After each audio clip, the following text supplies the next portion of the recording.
Leave me out the comments, leave me out the nonsense. Speaking out of context, people need some content. Niggas trying to keep up, shit is not a contest. Whipping bang. What's up, y'all? So today we're gonna be reacting to 10 rappers who predicted their own passing. It's a Juice WRLD, XXX Tentacion, Tupac, and more. We're about to get straight into it. Worst thing comes to worst, I die a tragic death or and I'm not able to see out my dreams. I at least want to know that the kids perceived my message.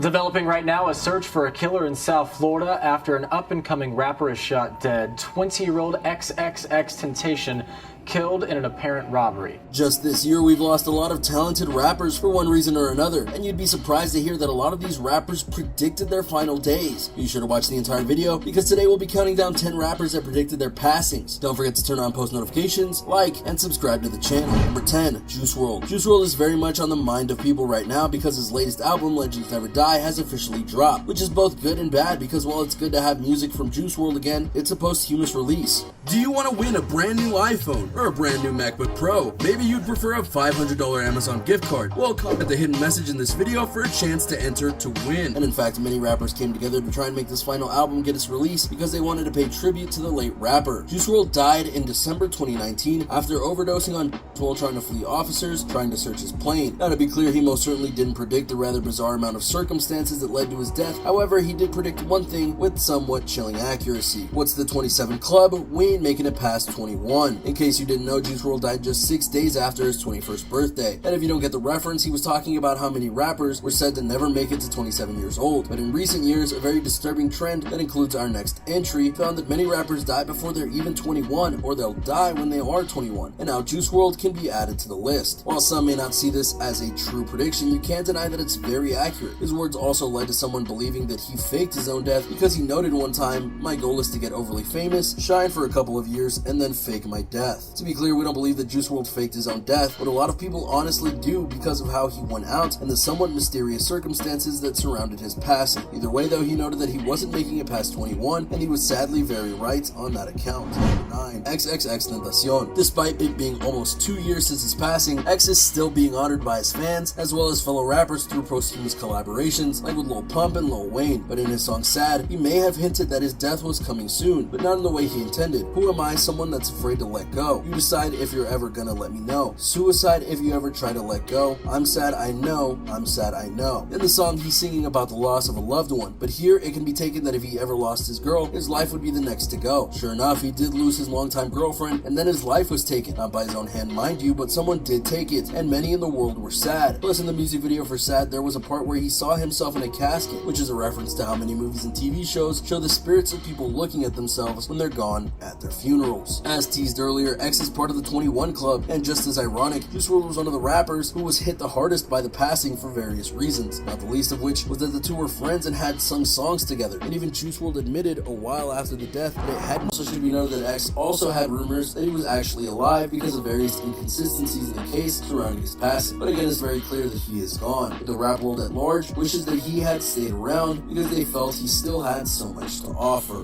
Worst thing comes to worst, I die a tragic death or something, and I at least want to know that the kids perceived my message. Number 8, Notorious B.I.G. In the 90s, there were two rappers on opposite sides of the United States that were dominating the rap industry. One was Tupac Shakur, and the other was Biggie Smalls, aka Notorious B.I.G. The irony of this particular prediction was that it wasn't the first time that Biggie Smalls rapped about dying. He honestly did a lot in some very interesting ways, but when he wrote the track Suicidal Thoughts, it was clear that something was different, as he had the line, "I'm glad I'm dead, I swear to God I feel like death is calling me." He was right. For a little while after that, Biggie Smalls went to the Soul Train Awards, and when he left the event, he was caught in a drive-by that took his life from him. This left many wondering if he well and truly knew that he was going to pass on this way, and that's why he wrote it in the song. But just as tragic as the loss of Biggie Smalls is the fact that the person or people who took shots at him were never caught. The investigation happened, but no true suspects were arrested or truly charged with the crime of taking Biggie's life. To this day, it's an unsolved mystery, and many movies and TV series have tried to block out how it happened, who might have done it, and more. But as of right now, the mystery is unsolved, and justice for Biggie, his family, and his followers hasn't been given, which which makes it all the more ironic that he basically predicted his death, and saying "I feel like death is calling me" is a rather chilling thing to say in a song, no matter the context. Then to have the premonition of sorts coming forth and being real, that's sad. And not unlike the previous entry, Biggie Smalls had a lot to give to the world of rap. You almost have to wonder what would have happened if he was still alive and able to influence more people. What could have been different? How long would he have gone in the industry? Would he have been an even bigger star? Mysteries abound. And if you don't know, now you know.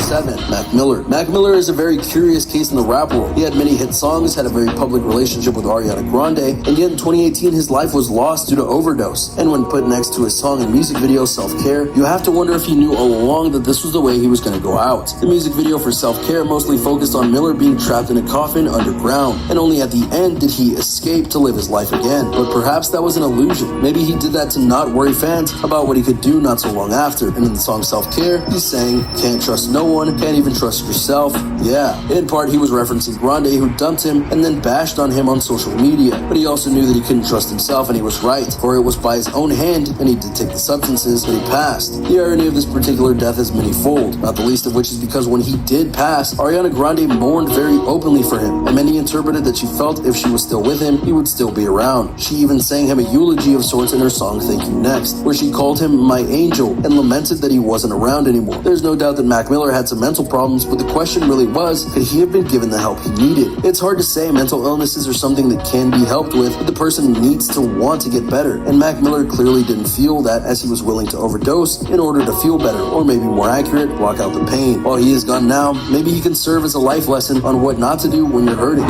6. Tupac Shakur. Tupac is one of the most revered and respected legends in all of rap, and his death, very soon after the death of Biggie Smalls no less, rocks the rap community very hard. In fact, many wondered how rap would carry on without the two of them. They were icons, they were legends, and they were inspirations for the next several generations of rap. But what might be the most creepy things about his death is that a mere 2 months before it happened, Tupac sang this on the track, "Done changed. I've been shot and murdered. Can you tell how it happened word for word? But best believe gon' get what they deserve." This is indeed what happened to Tupac. As he was leaving an event and was getting into his car, his security car with his girlfriend drove away, and then a drive-by occurred, fulfilling the prophecy of what he sang, or did it. Obviously, if we're going to talk about Tupac and his demise, we have to talk about the fact that most people don't think that Tupac is actually gone, mainly because there's a whole string of odd coincidences and events that happened after he was declared gone at the hospital. That's right, he didn't pass in the car. They made it to the hospital and he passed a few days later, or so they claim. Many note that his funeral was incredibly small due to a sudden passing, and that it was a closed casket funeral. This and other events have fueled speculation that he is in fact alive and that he's living somewhere else ready to make his comeback if and when he's ready. This is honest.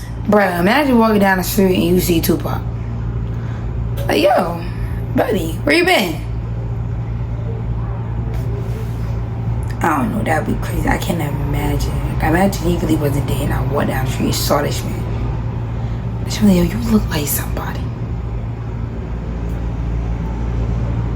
A Wayans. Heavy sticking. Anyways. One of the more prevalent conspiracy theories in the United States today. But if his passing is true, it's eerie that he predicted it in that song with such clarity. But the irony, though, is that whoever committed the act didn't get what they deserved. For though there have been suspects, none of them have been officially arrested and sentenced for the crime of taking Tupac's life. And if you're hearing similar things, yeah, that's exactly what happened to Biggie Smalls too. Why weren't these deaths solved? How could they not be? Many have dared to ask these questions, but no answers have been given. 5. Big L. One of the biggest crimes that can happen in the world is having a life taken before that person's true potential can be given to the world. Lamont Coleman was a rapper known as Big L, and it was clear from a young age that he was going to be a star in the rap world. He started making tracks and beats when he was but a teenager, and then he released his true debut album at the age of 21. While he was working on a second album, which was highly anticipated, his life was taken from him. The album itself, not unlike many rappers that would follow a similar path out of life, was released posthumously, and in it was a song called Casualties of a Dice Game, and in that song was the following lyrics. I got weak and fell on my rear, now I can hear the sirens, that means here comes the jakes, but it's too late, I'm knocking on the pearly gates. This song was obviously made before his passing, and that makes the lines even more eerie in how they accurately predict his impending passing. His life was taken in a drive-by in Harlem, New York, where he lived in February 1999. Many consider him a young legend, and one that sadly won't get to become a full-grown. Number 4, Blade Icewood. Not every rapper who predicts their own passing is a legend in the game on the worldwide stage. But that doesn't mean that they're not known. If you look up Blade Icewood, you won't find a lot of worldwide recognition, but in Detroit, he was a legend in every sense. Detroit has a deep connection with rap, especially because of the underground scene which spawned Eminem in that underground in that city. But that would eventually cost him very dearly. For you see, the dark part of rapping is that there's a lot of hate between some of the people in the genre, and Blade Icewood was in a literal war with another rapper called Wipeout. The conflict was so great that a bullet crippled Blade Icewood. He lived, but he was paralyzed and likely wouldn't be able to walk again. Wipeout's life was taken not long after, and many, including Icewood, noted that it was likely in retaliation for what he did to Icewood. But the story doesn't stop there. Not long afterward, Blade Icewood released a track called All To You, and he put all of his anger and frustration about the incident that got him paralyzed on the track, and in it, he said, "Next time you better take me out." He was clearly furious that the event didn't take his life, but left him with living a half-life. But sadly, the people who likely heard him the first time heard this call out. So a few months later, they came back and did indeed take his life. The lesson here, be careful what you wish for. 3. Proof. How's this for a very odd set of circumstances? There was a Detroit rapper named Proof, and his life was taken from him in 2006. But it wasn't just the rapper who sang about his own passing. 2 other rappers did as well. One was a group by the name of D12, and then the legend himself, Eminem, sang a song about Proof passing. Their first drop of the notion came during a collaboration between D12 and Proof called 40 Ounces. During Proof's lines, he talks about getting into a fight at a club, and then his life being taken as a result. Pretty harmless, right? Especially since it was 2 years before Proof's passing. But then, 1 year later, Eminem came out with a song called Toy Soldiers. And in the music video for the track, a friend of Eminem's is taken out in a drive-by, and Eminem can't do anything but watch. One of the lyrics that predicted the death was, "I'm in the club to beef, you gotta murder me there." Sure enough, Proof was taken by a drive-by in front of a Detroit club in 2006. Coincidence, irony, fate, or something more? You tell me in the comments down below. Number 2, Chink's Drugs. French Montana is doing very well by himself in the rap game and in other business ventures, but he did once ride with a crew called the Coke Boys, and one of the people in that crew was a man/rapper named Chink's Drugs. And while he was associated with French Montana, he was earning his own name in the world because of the songs and the content. A lot of his tracks were about hardship that he suffered, such as growing up in a very rough Queens, New York. But one of the biggest things he did was make a song called Maybe, where he vented about how the rough lifestyle his friend had lived, which was very similar to his own, had taken his life. He poured all his emotions into the song and sang, certain things in life just go unexplained. That's the sure thing. Kids left to hold your name. This from my homies on the other side. We see you short, but try hard not to my stride. Shiesty my high. Put the keys in the ignition and jump in the ride. Just trying to find a peace of mind, trying to take a peace of mind. All of this clearly screamed that he felt he would be going to the next life himself soon. And in 2015, that promise came true. Number 1, Dalla. Another rapper that was gone too soon. Dalla had his life taken before he could ever release his first true album. But even though he never released it when alive, the tracks were eventually released, including the... I'm confused. Like, why the freak they show Ty Dolla $ign? This nigga ain't dead. Why would y'all show that man and he not dead? They be wildin'. track Georgia Nights, about his life in Atlanta and the life that he had there. In the track, he sang about how his fate was likely already sealed. Waking up in cold sweats, having dreams of going out with a bang. My papa died by the gun, I'll die by the gun. And if I ever have a son, he'll probably die by the same. They say the good die young, so I must be on my way. Sadly, he was right. His life was taken in Los Angeles in 2009. And there you have it, a look at 10 very different yet very identical rappers who found themselves... Alright, y'all. That's very crazy. Especially What? Bro, what are you talking about, man? Especially the specific one about dying by the club and getting shot up. That's wild. But be careful what you wish for. Be careful what you manifest. You know? Make sure y'all like, comment, share, and subscribe. Follow me for more videos. Bye.